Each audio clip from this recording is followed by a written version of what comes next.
Hi everyone, Shyamanand here from Hyper Automobiles, and this here is a 2017 BMW X3 and I'm going to review it. So before we get on with the review, please don't forget to subscribe to our channel because we have lots of interesting content coming and you'll be notified whenever we make a new upload. Now let's get on with the review.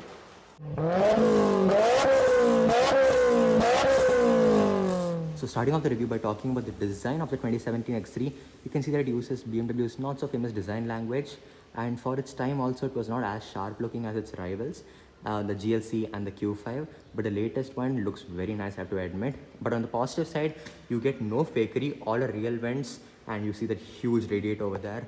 You have the BMW badge over here, and when the bonnet creases are very modest, they look very good.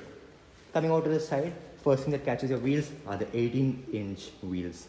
So you get 18s as standard all around. You get discs and in the front and the back, which is very good. Even the rim designs look very smart with the car. You have the indicator over here. You have X-Drive 20D written over here. That is a variant of this X3. You have the door handles painted in the body color, that is white over here. And being a BMW, obviously, you get chrome surrounds for the windows. That is very nice. And then coming over to the back, you can see the BMW badging over here and the X3 badging over here. You have a single exhaust over here and you have a rear wiper. So when you open the doors, you get this BMW branded puddle lamps which look really very nice. And then coming to the interior also feels equally nice as the puddle lamps, I have to say, because these leather seats are just very comfortable and the seats are electrically adjustable, not the manually adjustable ones. Though headroom for me is a little bit tight over here. People over 6 foot may find it a little bit difficult, but legroom and knee room are just perfect for me. And then coming to the steering wheel, you have the BMW badge over here. You have steering mounted controls, stocks for the lights and stocks for the wipers. You have the tachometer / rev counter over here, speedometer, the fuel gauge and the temperature gauge, all classic. Coming to the general layout of the dash, I have to say that it is kind of dated design according to me. Even for its time, just like the exterior, it just doesn't match with its competitors, that is the Q5 and the GLC. But the new ones are way better, I have to admit. So you get this beige and black tone, just like any other car.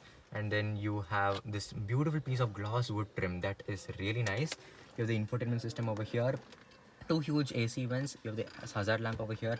Lot of buttons to deal with over here, basically for the AC and for the radio.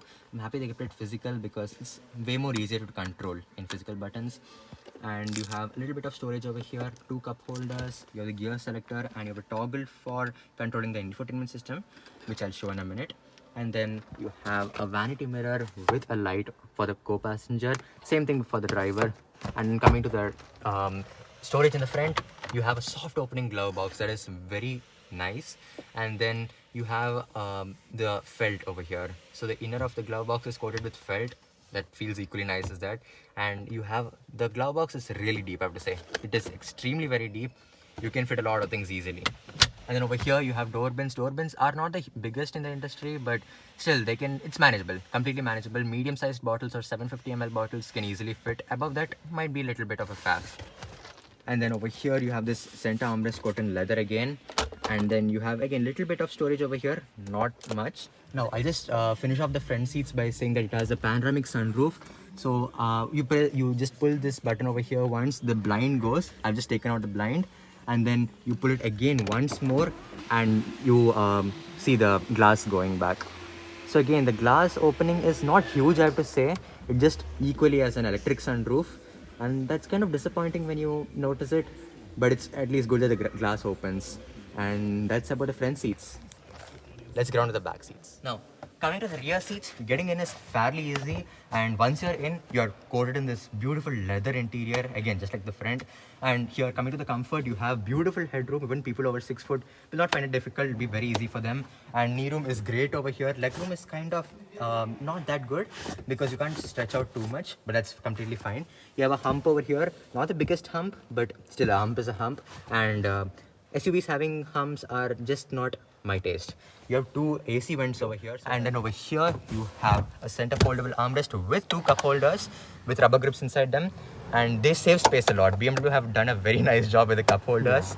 That's very nice. And now coming to the storage in the back, you have 2 airplane size kind of nets over here and over here. They can't hold a lot honestly, but I think they're completely fine. Now if you want through loading, you can just push this and you can fold the middle seat, and you can carry your skis and yeah, pretty much everything. Yeah. And yeah, that's about the back seats. It's a very nice place to be in. Let's get on to the boot.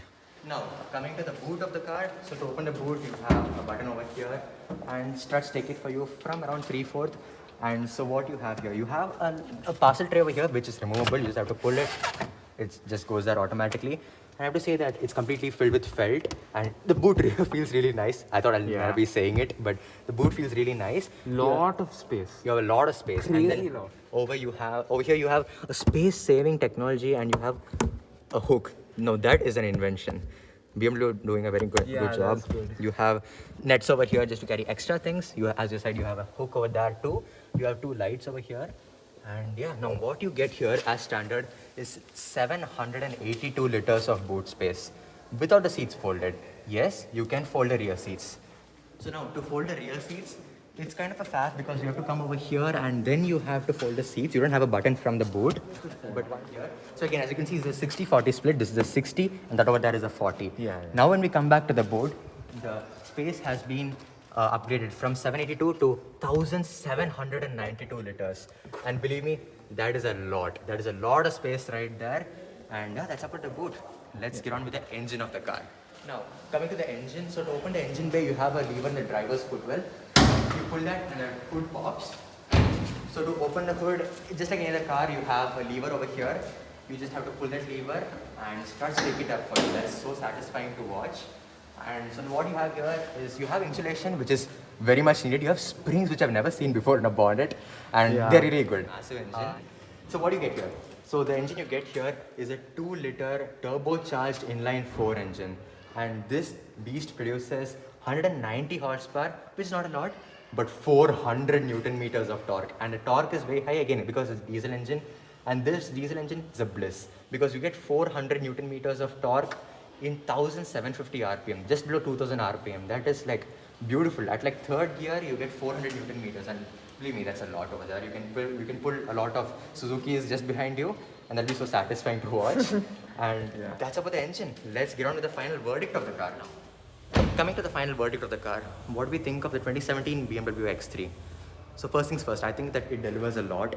It delivers both style and practicality, which is a very good thing. I think that the new X3 looks just better than this one, obviously. And I also think that this very X3 for its time was also not as sharp looking as its rivals. There is the GLC and the Q5, which was kind of disappointing, but still it's a great car to own. I would say if you're going for a car right now, if you're going for a BMW X car right now, I would say that if you don't mind spending extra money on a little bit more power and a little bit more practicality, you can just go for the X3. But for the vast majority of you people, you'll be better with an X1. And if you want to see our X1 review, click on a pop-up banner popping up right now on your top right-hand corner of the screen to watch our in-depth review on the BMW X1 2014. That's what we think about the car. Let us know what you think about the car in the comments below. As always, please make sure you subscribe to our channel because we have loads of interesting content coming and you'll be notified whenever we make a new upload. Thank you so much for watching. See you next week. Goodbye.